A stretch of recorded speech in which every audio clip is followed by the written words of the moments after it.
Muito bem, pessoal, sejam bem-vindos ao meu canal do YouTube. Hoje eu tenho a presença ilustríssima do grande Fernando Mesquita, meu amigo, parceiro e companheiro aqui de vários projetos. E hoje, pessoal, ele já me entrevistou 3 vezes no canal dele. Então ele tirou tudo que ele podia de mim. E hoje eu falei, eu vou dar o troco nele. Então ele veio aqui pra casa hoje à noite pra gente jogar um jogo, pra gente bater um papo com as nossas esposas. Eu falei, quer saber, eu vou pegar ele, a gente vai fazer um vídeo e eu vou fazer uma entrevista com ele. Então hoje a gente vai perguntar pra ele tudo que a gente queria saber sobre questão de estudos, questão da vida pessoal dele. Não vou entrar em detalhes nem nada, mas a gente vai saber, vai descobrir muita coisa aqui que eu tenho pra perguntar, mas a gente vai focar nessa questão dos estudos, vida pessoal, a gente deixa aí pra ele botar lá nos conteúdos dele, que de vez em quando ele bota algumas coisas lá sobre a vida pessoal que são bem legais. Calientes, inclusive. Não, Calientes. Essa parte aí é com você, eu não sei nada sobre isso. Pessoal, pra quem não sabe, o Fernando Mesquita é meu amigo desde a época do 2º grau, na verdade, 1º grau, 8ª série, a gente já era da mesma turma e a gente foi desenvolvendo essa amizade. E todo esse projeto que eu comecei de falar sobre concursos públicos, de ter um canal no Instagram, um canal no YouTube, o grande idealizador disso, a pessoa que me incentivou a fazer isso, tá aqui do meu lado. Então, você que é meu seguidor, de certa forma, e gosta dos conteúdos aqui que a gente produz, agradeço um pouco ao Fernando Mesquita, porque foi ele que me incentivou e eu estou muito feliz em poder contribuir com vocês. Então, pessoal, vamos falar aqui com o Fernando Mesquita, tem algumas perguntas para ele. E a primeira pergunta que eu quero fazer, deixa eu abrir aqui, é o seguinte: Fernando, você passou pelos 3 poderes. Passei. Pelo executivo, judiciário e finalmente agora o legislativo. Nessa ordem. Nessa ordem. Eu não quero que você fale qual que você acha melhor, qual que você acha pior, Até porque. Não quero que você fale sobre isso, tudo porque bem. eu não quero ficar chateado aqui, ficar de mal. Eu tô num clima bom aqui hoje, eu não quero saber certo. qual que é o melhor, qual que é o pior poder. Mas eu quero saber o seguinte, nessa passagem que você teve de ir de um poder para o outro e de um cargo para outro, esses cargos, os cargos pelos quais você passou, se quiser relembrar aqui o pessoal os cargos que você passou, mas eles não têm muita semelhança entre um e outro. Não tem. Então assim, fala pra gente por que você foi buscando aos poucos outros cargos em outros poderes e o que você conseguiu atingir isso? Se você realmente agora você chegou ao ponto final, você tá feliz onde você tá, se você pretende continuar estudando, como é que foi essa trajetória? Tudo começou, na verdade, a gente estava com 17 anos e a gente tinha saído, você lembra do Luiz Augusto? Né? Nosso amigo Luiz Augusto, famoso, que as pessoas estudaram com a gente, não conseguem esquecê-lo. E a gente estava conversando na época sobre concurso do Senado. Eu não sabia nem o que era concurso, o que fazia, mas aquilo ficou na minha cabeça. Por várias questões que a gente tinha conversado, aquilo ficou na minha cabeça. E eu passei pelo executivo, pelo judiciário, pelo legislativo e fui empregado público. Eu trabalhei na Caixa também. Perfeito. Quando eu estava com 19 anos. Eu lembro disso. Pois é. Foi o primeiro grande emprego que eu tive, né? E fiquei muito feliz quando passei, inclusive. Era uma matéria semelhante à matéria do vestibular, então tive facilidade. Foi bem bacana na época. O que aconteceu foi o seguinte: eu tinha um projeto, principalmente, de ser bem remunerado. Esse era o meu objetivo. Eu sempre tive muita facilidade para lidar com o trabalho. Então, às vezes, eu vejo... As pessoas me perguntam assim, cara, o seu sonho era ser taquígrafo? Eu falo, não. E as pessoas ficam chocadas. E a taquigrafia em si, meu cargo hoje é de taquígrafo, a taquigrafia em si é um mundo muito pequeno. E quando...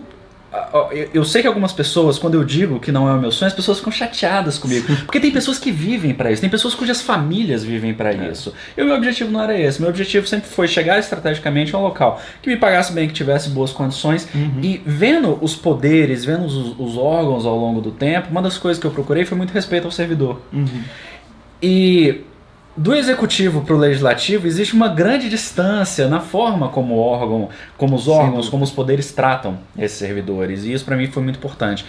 O que aconteceu foi, toda essa história que eu fui da Caixa aos 19 anos, eu entrei na ABIN em 2009, fui agente de inteligência durante 6 anos, fui para o TRF da primeira região como analista da área administrativa, e logo em seguida fui para a Câmara dos Deputados como analista taquígrafo. Todo esse projeto, ele é um projeto, quando você olha, realmente os cargos são muito diferentes. Mas ele é um projeto muito coeso. Por quê? Porque eu sempre saí de um órgão para outro para ganhar mais. Para ganhar mais, para ter condições diferentes. Quando você sai do executivo para o judiciário, mesmo que seja para ganhar um pouco menos, não era o meu caso, mas mesmo que seja para ganhar um pouco menos, por exemplo, eu saí de 8 horas para 7 horas. E muita gente não vê a diferença que isso faz. Isso é muita diferença. Eu costumo dizer isso muito para as Sem pessoas. dúvida. Porque não é 1 hora de diferença, é 1 hora e meia, às vezes 2 horas de trabalho. Porque você não almoça no local, então você faz aquele período, você cumpre ele de uma vez só. Exatamente. Então faz muita isso para diferença. mim sempre fez muita diferença. E quando eu cheguei na Câmara, foi aquele momento assim que eu relaxei. Eu falei assim, cara, agora eu posso, entre aspas, começar a viver. Então foram 10 anos praticamente de estudos. E foi um momento em que eu pude começar a desenvolver outros projetos. Quando eu estava no TRF, no finalzinho da BIM até o TRF, foi quando eu comecei a escrever, foi quando eu inaugurei o blog, foi quando eu comecei a gravar vídeos. Então tudo isso, como eu já estava vislumbrando aquele final que eu tinha previsto, eu vi que era hora de começar a pensar em outros projetos. Projetos de ajudar as pessoas a passarem também, escrever, que são coisas que eu gosto muito, voltar a fotografar, que era uma coisa que eu queria. Sim. Então basicamente foi isso. Dentro dessa visão que foi traçada lá, cara, em 2000, não sei quando. Eu sou de humanas, então assim, 17 anos, 15 anos atrás de trabalhar no Legislativo, esse projeto ele se concretizou em 2015, quando eu acabei entrando na Câmara. E você está satisfeito onde você está e você não pretende continuar estudando? Não, eu estou muito feliz onde eu estou muito satisfeito, eu gosto muito da Câmara, é um lugar muito legal, e eu estou assim, absolutamente satisfeito com o local onde eu estou. Até porque o meu projeto agora é me dedicar essas 7 horas, a Câmara voltou essas 7 horas agora, quando eu entrei lá eram 8 horas, voltou até as possibilidades de 7 horas, é me dedicar integralmente a essas 7 horas que eu tenho na Câmara e o restante me dedicar aos projetos paralelos, é escrever, é fazer tudo isso que a gente faz, gravar, administrar mídias sociais, são coisas que eu gosto muito. Legal, isso é muito interessante, pessoal, porque às vezes a gente pensa, poxa, mas eu tenho que fazer o concurso público dos meus sonhos de uma vez. E não é bem assim. Né? Eu também, da mesma maneira, assim, eu segui um pouco mais, um caminho um pouco diferente do Fernando, porque eu estava estudando na época para analista judiciário e surgiu o concurso da Polícia Civil do Distrito Federal. Eu já até vinha sendo aprovado em alguns concursos de analista, só que na hora que surgiu o da polícia me interessou demais por ser aqui no Distrito Federal, que já era onde eu morava, e por ter uma remuneração boa. Sim. E depois que eu entrei na polícia, aí eu realmente alterei completamente meu projeto, porque eu vi que era uma coisa que eu gostei muito de estar na polícia, e aí passei a ser delegado. Mas desde que eu entrei pra gente, eu sabia, Érico, estou entrando pra gente, é uma carreira muito legal, que eu recomendo a todos os colegas, mas eu já tinha em mente que eu gostaria de continuar estudando. Então, pessoal, assim, se você tem uma meta, que às vezes a meta está lá em cima, e você quer pegar e fazer alguns cargos que às vezes é um pouco menos concorrido, um pouco mais, até fácil mesmo de você conseguir a sua aprovação, não tem nada de errado nisso. É um caminho comum a ser percorrido pelos estudantes de concurso. O que é importante é que você faça bem feito e que você seja um bom servidor, não importa onde você esteja. Com certeza, isso é fundamental. E outra coisa legal que você falou também é que você nunca sonhou em ser taquígrafo. Eu sei que a maioria do pessoal que me segue aqui, como você sabe, é o pessoal da área das carreiras policiais. Sim. O pessoal que gosta da carreira policial. E você, faca na caveira, operação. E você já falou uma vez que um dos seus sonhos era ser policial. Eu tive esse sonho. Quando eu passei na ABIN, eu estava estudando para carreira policial. Então eu passei na prova da PRF, que é um dos vídeos mais polêmicos que eu tenho, 500 mil de visualizações, é exatamente sobre isso. Como que eu passei num período bastante curto. 58 dias? 58 dias. 58 dias, passou na PRF. Pessoal, a PRF tá chegando aí, então assista esse vídeo se você não assistiu. Você vai ter mais que 58 dias, porque o edital nem saiu ainda. Mas assista o vídeo, que é bem legal. São 2 partes, né? São 2 partes. São 2 partes, assista as 2 partes. E ele foi um vídeo comemorativo de 100 mil assinantes no canal, né? Legal. Então era um negócio que o pessoal pedia muito e tal, porque volta e meia eu comentava. Então eu tava estudando pra área policial e eu costumo dizer que eu sou policial frustrado, assim. Eu sou um potencial policial frustrado, porque eu nunca assumi nenhum cargo na área policial. O que aconteceu? Eu passei na PRF e aí por uma série de perrengues financeiros que tava rolando na época, eu acabei não indo fazer os exames e eu acabei não avançando no processo seletivo. Passei bem colocado na prova. E aí saiu a prova da ABIN logo em seguida. Então, rapidinho, o pessoal ouve isso, deve ficar morrendo de raiva, né, cara? Você pega empréstimo onde você for, não interessa o que aconteça. Mas se você passa na prova, você vai fazer esses exames. Só que o que aconteceu? O que eu pensei assim? Na época, isso fazia sentido. Porque eu tinha passado na prova da PRF. Eu não esperava passar, óbvio que ninguém espera passar. Quer dizer, algumas pessoas esperam, mas assim, o normal não é você esperar passar numa prova desse tipo com 2 meses de estudos. Sim. E o que eu pensei foi o seguinte, cara, eu tive tranquilidade para estudar, sabe? Era meu primeiro contato com matérias de direito, então assim, é um negócio que eu gostei de fazer. Eu dei muita sorte com os materiais que eu escolhi, enfim, consegui um processo bom de estudos. Sim. E eu pensei, cara, por questões familiares a coisa não estava muito bem, então o dinheiro ele foi o estopim. Mas havia outras razões, entendeu? Que acabaram impedindo ou sugerindo que eu ficasse em Brasília. E logo em seguida saiu o concurso da ABIN. E foi uma das coisas que eu pensei, as matérias eram mais ou menos semelhantes ali, por mais que a ABIN não seja a área policial, mas as matérias eram semelhantes, eles estavam cobrando direito penal, estavam cobrando, enfim, constitucional, administrativo, o arroz com feijão, tinha todo. E aí, na hora que eu vi, eu falei, cara, eu tenho uma chance aqui de passar, sabe? Doeu, do coração, porque eu queria muito, eu queria muito. Quando eu abri mão da vaga, inclusive, a Gabi, que hoje é minha esposa, na época era namorada, a gente foi fazer a gente era super quebrado, né? Não tinha dinheiro pra ir fazer os exames lá. Eram exames caros na época, não eram exames baratos, não. Eu acho que os exames iam dar quase 3 mil reais antes da polícia. E 3 mil reais 10 anos atrás... É muito mais que hoje. Era muito mais que hoje, equivalente a 6, 8 mil reais hoje. E a gente foi fazer um piquenique no parque, eu todo sentido, eu tenho foto desse dia, eu chorei e tal. Foi uma onda. Mas assim, historicamente foi legal, porque talvez eu tivesse entrado numa área policial e tivesse ficado. Sim. E por mais que isso não fosse ruim, considerando a minha perspectiva na época, olhando meu projeto de vida hoje, isso não teria me realizado. Ou seja, valeu a pena naquela época, em que pese você não ter visto isso naquele momento, hoje olhando para o passado, você viu que realmente valeu a pena. Acabou o caminho que você seguiu. Com certeza. Pessoal, outra coisa interessante também aqui, o que o Fernando comentou, que é muito legal. Você está estudando, você tem uma meta, você está estudando para um concurso público. De repente surge um outro muito parecido com o que você vem estudando. Nada impede, não quer dizer que você está perdendo o seu foco de vida, não. Nada impede que você veja uma oportunidade nos seus estudos e migre por algum período de tempo. No caso dele, quando surgiu esse edital da ABIN, ele viu que era muito parecido ao que ele vinha estudando. Você migrar e realmente dedicar ali durante algum tempo e acaba dando certo. Foi, também já falei, mas foi basicamente o que eu fiz também. Estudando para analista judiciário, surgiu o concurso da Polícia Civil no cargo de agente, vi que tinha muita coisa parecida e dei uma migrada, acabou dando certo e é onde eu estou. E também eu sou muito feliz por estar aqui hoje. Outra coisa então em relação à ABIN, você na época teve porte de arma? Tive. Foi uma luta, na verdade, porque o porte da ABIN, ele não é como o porte policial, que ele vem com a carteira funcional. Você tem a sua carteira funcional dentro da ABIN. Artigo 6º, Lei 10.826, Estatuto do Desarmamento, pessoal, dê uma olhada lá.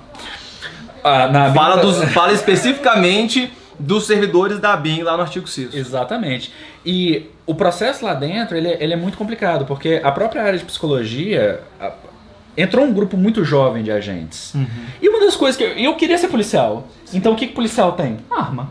Né? Então por mais que eu nunca tenha dado um tiro, tipo, que fosse fora de stand, e ainda bem que isso aconteceu, porque, né, minha história teria sido bem diferente caso não fosse assim.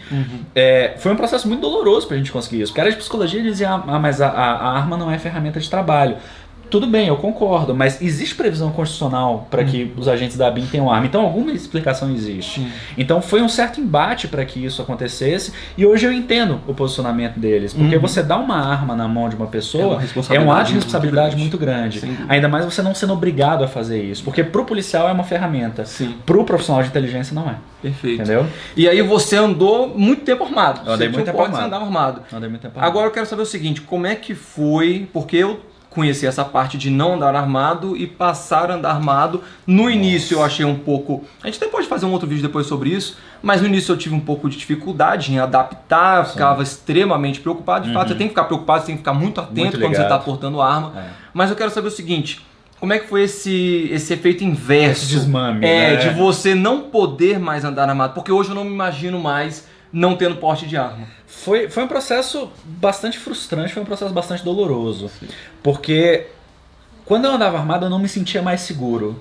Mas eu me sentia, de uma certa forma, meio como se eu fosse responsável pelos locais onde eu estivesse. Entendeu? Porque a partir do momento que você tem uma arma, você tem a possibilidade de reagir no caso alguma coisa aconteça. Quando você não tem uma arma, você não tem essa alternativa. E eu andava armado e aquilo me trazia ao mesmo tempo essa tensão que você falou, está sempre ligado no que está acontecendo. Então tinha lugares que eu não ia, tinha coisas que eu não fazia, porque eu estava armado. Então isso foi um processo com o qual eu tive que me acostumar. Porque ao contrário da polícia, o que eu imagino? Eu nunca trabalhei numa área policial, mas na polícia deve se falar sobre isso, e na inteligência não se fala, entendeu?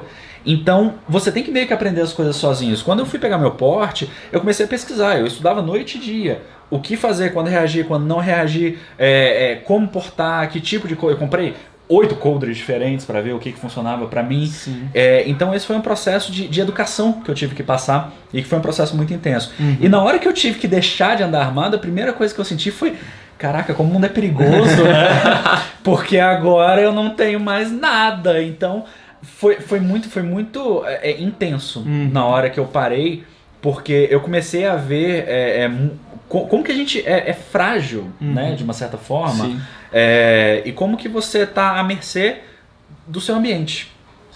Então foi um processo muito louco. Mas assim, hoje em compensação, depois de, sei lá, anos já sem andar armado, eu já nem lembro mais como é que é. Sim. A única coisa que eu penso é que era ruim, porque é um negócio que incomoda. As pessoas que não andam, elas não sabem. Mas é um negócio que incomoda, pesa, sua. Cara, é ruim. É verdade. É ruim. Não é à toa que tem policial que usa a arma, porta a arma na frente, do lado, atrás, porque você realmente busca uma posição que seja o menos incômodo. E que também seja assim, você tenta aliar exatamente a funcionalidade com o conforto, né? Você tem que ter um lugar onde também seja de rápida reação, então você tem que tentar combinar tudo isso. E é importante treinar. Sim. É importantíssimo treinar, é importante estudar. Entendeu, gente? Tem estudos que você faz, você pega esses vídeos de pessoas que reagiram, que deram certo, que deram errado, e você começa a tecer alguns padrões do que foi feito. E você começa a perceber onde você pode reagir, onde você não pode. Claro que você nunca vai ter uma situação perfeita, a menos que a gente tivesse várias oportunidades para viver isso, mas a gente não tem. Esperamos que não, né? Esperamos que não. E quando a gente se a gente vier a ter, vai ser uma oportunidade na nossa vida, uma oportunidade infeliz que a gente não espera passar, mas que a gente pode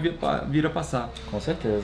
Beleza, Fernando, vamos mudar um pouco aqui o nosso assunto. Quero falar um pouco agora sobre o Ciclo EARA. Ciclo EARA. Pessoal, o Ciclo EARA é um método de estudo que o Fernando criou que é muito especial.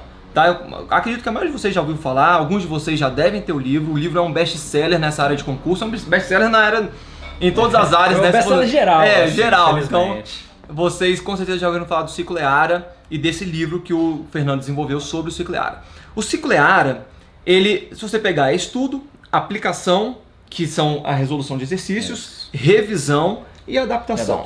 Se você pegar o Ciclo EARA em si, não é nada muito inovador.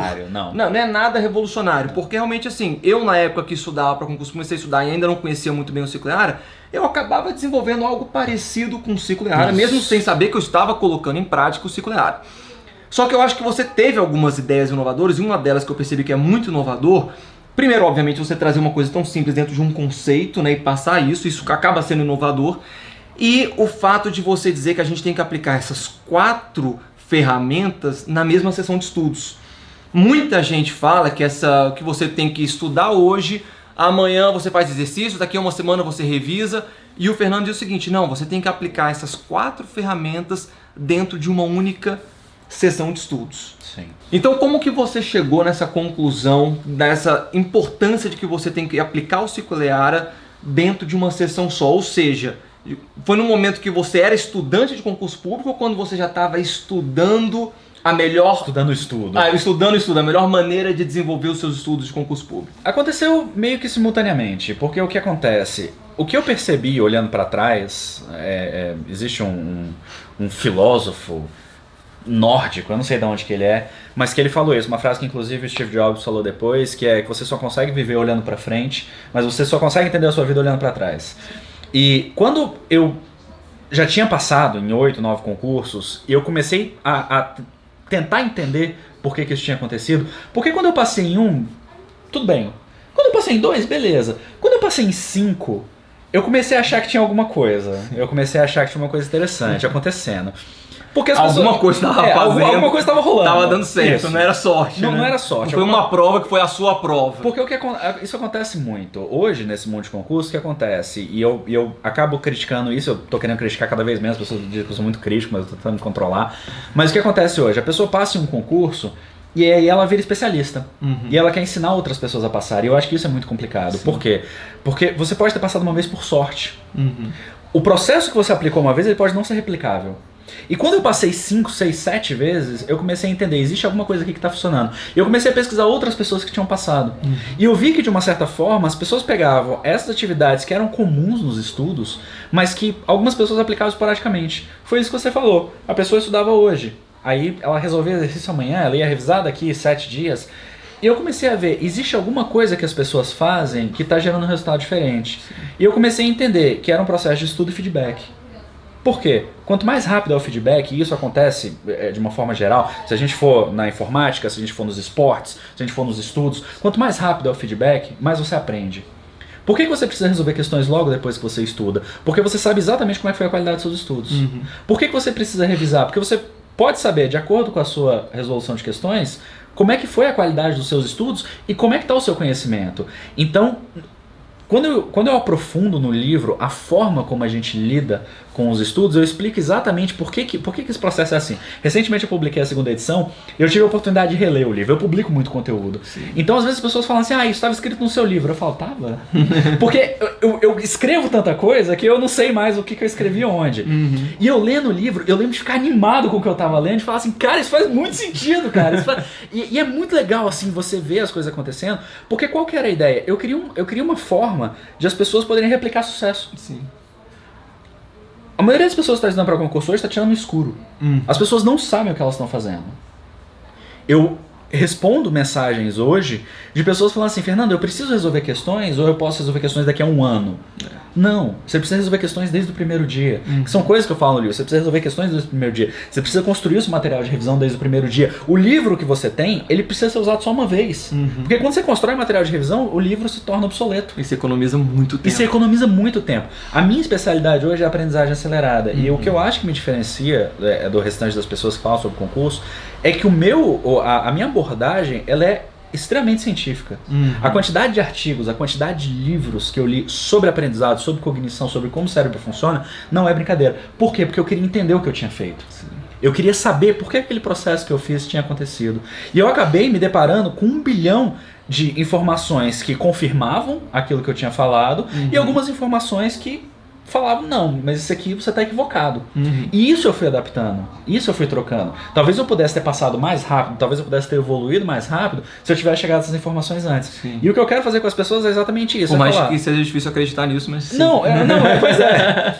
E o que eu quero falar para as pessoas hoje é o seguinte, cara, isso aqui é a minha experiência, isso aqui é a experiência das pessoas que eu conheci, dos clientes com quem eu trabalhei, de milhares de alunos que eu tive, num livro de 200 páginas que você pode ler em uma tarde e começar a mudar a sua história. Excelente, pessoal, isso é muito importante. Hoje, como a comunicação ficou muito fácil, os acessos aos meios de comunicação estão muito fáceis, acaba que muitas pessoas que não têm experiência se dizem experientes e começam a passar dicas que nem sempre são as melhores. Claro. Né? Então, assim, uma coisa que eu sempre confiei muito no Fernando, não porque ele é meu amigo, mas porque ele é uma pessoa que provou o sucesso por meio de várias aprovações, né, em concurso público, mas é um cara estudioso, é um cara que se preparou antes de começar a ensinar e passar para vocês, para todos nós, os melhores métodos de estudos. Então isso é excelente. Tem mais alguma coisa que quer acrescentar em relação ao ciclo EAR? Foi lançada a 2ª edição, tá, pessoal? Então tá novinha, lançou o quê? 2 meses? 2 meses. Então, assim, 2ª edição já tá fresquinha. Vou até colocar o link aí embaixo, ou então em algum lugar aqui no vídeo, né? A gente coloca aí cards aí, a gente coloca um link para quem quiser conhecer o livro do Ciclo EAR. Excelente, extremamente recomendado. Continuando ainda nessa parte de estudos, qual era a maior dificuldade que você sentia em estudar? Eu sempre tive muitas dificuldades. Eu digo para as pessoas que eu não sou especial e que eu não tenho nenhum tipo de genialidade, mas que o que eu fiz é resultado de um processo bem feito. Então eu sempre tive muita dedicação. Eu sempre fui muito insistente nas coisas que eu queria. Você era um aluno nota 10, né? Pelo contrário, eu fui reprovado no primeiro ano ou no 2º ano, porque eu fiquei jogando truco. Porque eu era nerd, né? Eu era nerdzaço, assim, no 1º grau, né? Aí as pessoas me abraçaram a partir da 7ª série, falaram, não, vem cá e tal. E aí eu perdi o freio. Aí, eu não sei se foi o 1º ou 2º, acho que foi o 2º ano que eu fui reprovado, foi no 2º ano. Que eu fui reprovado, eu mudei de escola pra fazer dependência, porque a escola que a gente tava não tinha dependência e tal. Aí eu mudei de escola e fui fazer dependência, fiz lá um supletivo, voltei depois. Eu lembro disso. Foi mó onda, cara, foi mó onda. E isso tudo com o apoio da minha mãe, meu pai não sabia. Oi, pai, desculpa, tá? Enfim, rede nacional agora você sabe. Então, assim, muitas coisas aconteceram. Então, muito pelo contrário, eu sempre fui um aluno mediano. Eu sempre tirava 7, 6. E nas matérias que eu gostava, às vezes eu ia melhor, eu tirava 8,5. Entendeu? Então, isso foram coisas que aconteceram. Ou seja, um aluno normal. Um aluno absolutamente normal. Isso mesmo na época que eu me esforçava. Na época que eu me esforçava, eu tirava, tipo assim, 9. No que eu gostava, no que eu me amarrava e que eu queria estudar. Então, eu nunca fui acima da média, muito pelo contrário. A maior dificuldade que eu tinha era primeiro entender as disciplinas de direito. Isso pra mim foi muito difícil. Cara, excelente. Eu ia até perguntar pra você sobre isso. Você não é da área do direito, né? Então eu que sou da área do direito, sou formado em direito, muitas vezes passo para os alunos formas de começar a estudar direito que eu julgo serem adequadas, mas que não necessariamente eu passei por isso. Sim. Porque acabando, querendo ou não, eu tive toda aquela construção, né, na faculdade, né? Você não teve isso, você não é formado em Direito, mas você passou em diversos concursos e com certeza todos eles cobraram Direito, porque não existe concurso público hoje que não cobre pelo menos Direito Constitucional e Direito Administrativo. Tirando da Caixa, quando eu tinha 19 anos... Não cobrou nem Direito? Eu acho que não. Tá. Eu acho que só cobrou Português, Matemática, meu nome, alguma coisa. Esses tópicos difíceis, assim, foi mais ou menos isso. Pois é, e a partir dali você teve que aprender efetivamente Direito. Como é que é esse aprendizado? O que você julga ser mais importante para você lidar com juridiquês e realmente aprender essas matérias? Existe um problema muito grande quando você vai estudar Direito, que é os materiais serem construídos por pessoas que são formadas em Direito. Então isso já é um gargalo que a gente tem. Porque o que acontece? Existe um negócio chamado maldição do conhecimento. Que é o seguinte, você não tem como saber como é a cabeça de uma pessoa que não sabe o que você sabe. E a gente que lida com a educação, a gente tem que lidar diariamente com isso. Sim. Pra gente, coisas que são absolutamente óbvias hoje não fazem nenhum sentido pra pessoa que está começando. E a maldição do conhecimento é uma coisa muito presente para profissionais que escrevem para a área de Direito. Eu lembro de ter pego um livro na época que eu comecei não tinha curso. Eu lembro que um curso muito famoso que existe hoje, ele tinha uma página toscona assim, que falava assim: ah, você quer ser professor de cursos preparatórios? Mande o seu material em PDF pra gente que a gente vai avaliar. Era um processo completamente amador. Era um processo completamente amador. E hoje é um curso que tem, enfim, milhares de alunos, milhões em receita. E na época eu precisava de livros. E eu lembro de pegar livros, ir pra livraria, pegar livros e entrar em absoluto desespero. Sim. Porque eu não conseguia passar da primeira página, não conseguia entender. O que aconteceu? Naquela questão que eu falei que eu tive muita sorte com alguns materiais que eu escolhi, quando eu fui estudar Direito Penal, por exemplo, pro concurso da PRF, eu peguei um manual de Direito Penal. Eu olhei e vi assim, cara, tem alguns livros de Direito Penal que tem 500 páginas e tem essa coleção de Direito Penal que tem 6.000 páginas. Aí eu pensei, talvez essa que tem 6.000 páginas, ela me abrace melhor, porque eu não sei, né, o que fazer. E eu peguei um manual de Direito Penal, que na época era muito bom, e foi esse manual que me fez amar Direito Penal. E a partir daí foi quando eu comecei a entender o valor que tem os materiais adequados ao seu nível. O que acontece é que se você pega qualquer candidato a qualquer concurso, e esse candidato pegar um material que não é para iniciantes, ele estiver iniciando essa disciplina, ele não vai conseguir ultrapassar essa barreira. Vai ser um processo tão frustrante, vai ser um processo tão cansativo que ele não vai conseguir. E o que acontece é, a pessoa fala assim, ah não, então eu vou pegar um curso em PDF. O curso em PDF, ele não tem espaço para te tratar como iniciante. Exatamente. As pessoas muitas vezes falam assim, Fernando, mas por que você recomenda livros? Eu recomendo livro porque o autor tem o espaço que ele quiser. Perfeito. Então, eu tive a oportunidade de pegar um manual de Direito Penal, que era um manual em 3 volumes, cada volume desses com 700, 800 páginas, coisa que seria assim, absolutamente improvável. Mas o que acontecia? Eu devorava isso. Eu lia 100, 150 páginas por dia, da hora que eu acordava até a hora que eu ia dormir. E eu conseguia aprender Direito Penal e gabaritar algumas das provas que eu fiz baseado nisso. Porque eu entendi qual que era a essência. E essa era a minha maior dificuldade, foi resolvida assim. Cara, isso daí é extremamente importante. A gente fala muito sobre essa questão de material e que nas áreas de direito, material de cursinho, em que pese em algumas raríssimas exceções, eu até posso vir a recomendar, às vezes a prova está em cima da hora, você precisa pegar aquele conhecimento para matar as questões fáceis. Tem situações, né, que a gente pode cogitar, mas eu sempre falo isso para os alunos que, ainda que você esteja iniciando o estudo de direito, pegue uma doutrina. Né? Ali tem toda a construção de um pensamento, tem toda a construção do ensinamento. Você pode pensar, poxa, mas é a doutrina desse autor aqui, eu sei, conheço juízes que estão estudando por meio desse autor. Tá bom, mas também tem pessoas que estão estudando para cargos extremamente mais simples por meio daquele autor também, porque ele tem uma linguagem acessível. Isso. E não necessariamente um juiz precisa de um livro que tenha uma linguagem extremamente rebuscada. Não, ele precisa da informação. Isso. E aquela informação está disponível para todos. Que é o mesmo que o candidato precisa, né? Às vezes o juiz profissionalmente precisa do mesmo que um candidato para concurso precisa. Exatamente. Então, muito legal essa experiência de você estar trazendo aí de como você começou e dos materiais a ser utilizados, pessoal. Então, fiz um vídeo há um pouco tempo atrás aí sobre essa questão de quem está iniciando o estudo de direito. Se você ainda não viu, dá uma olhada lá. Mas presta atenção aqui também no que o Fernando falou. Ele também tem vídeos lá no canal do YouTube dele falando sobre esse início, né, de estudo em direito. Você tem muitas informações sobre isso. Fernando, tenho mais 2 perguntas para você. Beleza. Tá bom, pessoal? Fica tranquilo. Mas tem mais 2 perguntas que eu quero fazer para você. Primeiro, o seu canal, principalmente o canal tanto o canal no YouTube quanto no Instagram, sua página no Instagram, eu que já te acompanho há muito tempo, percebo que teve uma transição no sentido de que antes você tratava especificamente sobre concursos públicos. Sim. aos poucos, né, e hoje a gente vê que você produz muito conteúdo de concurso público e também de progresso pessoal.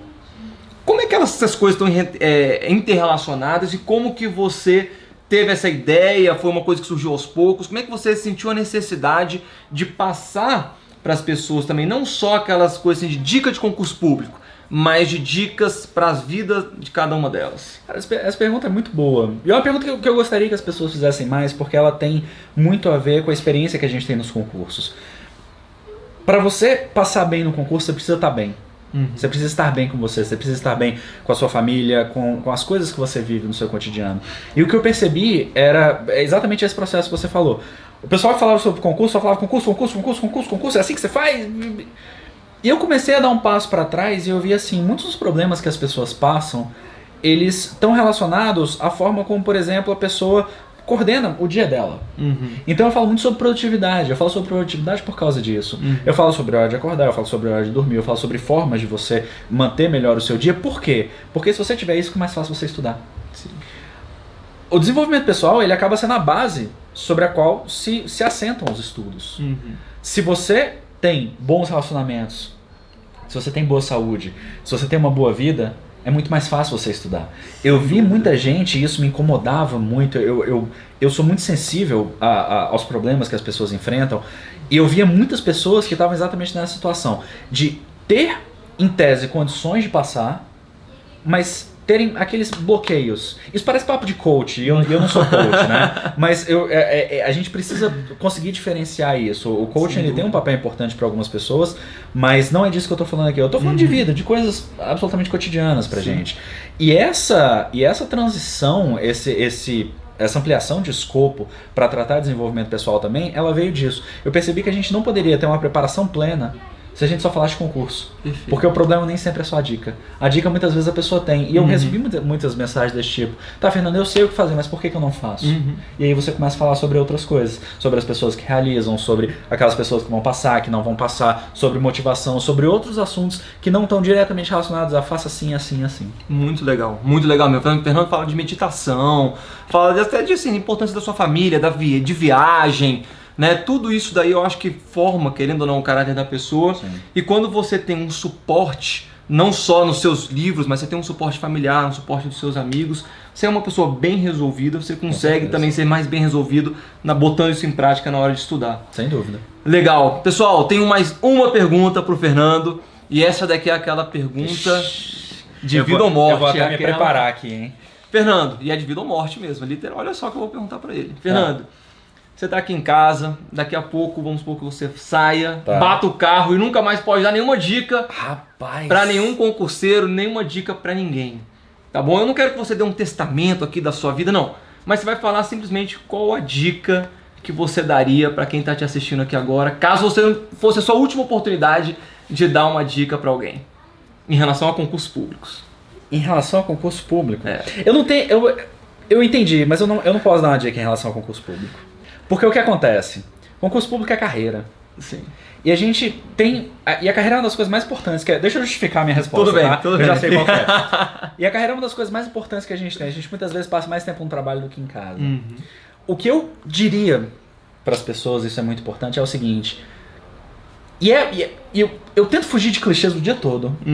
Mas como é a última dica da minha vida, como é a última dica da minha vida, eu diria pra pessoa, faça aquilo que te faz feliz.